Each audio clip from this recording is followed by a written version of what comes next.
Неме кеше көтөрүп башыңды ийип отураң, а, брат? Что такой грустный? Бир немеке булдум эле, брат. Бир неме эле булманы. Кызыкайым гана таштаны.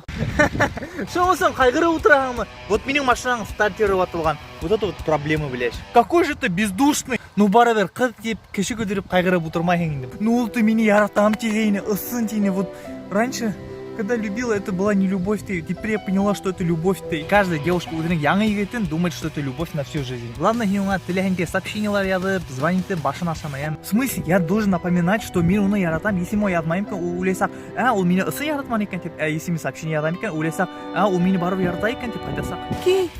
Егіттер что-то менде вообще, блядь, танымай баштамай эле. Неме иштей егеді ол? Вот, әйтем бит, сен просто йөрәгең юкшыма, сен аңламайсың бер неме.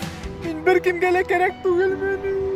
Блядь, эмешең ол. Ты еще уйлап отурат. Ты что, совсем что ли?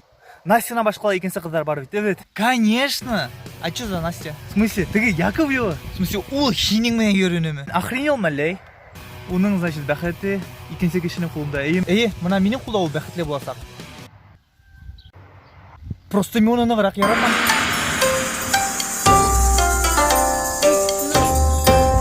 Ғафу ет, брат. Любовь.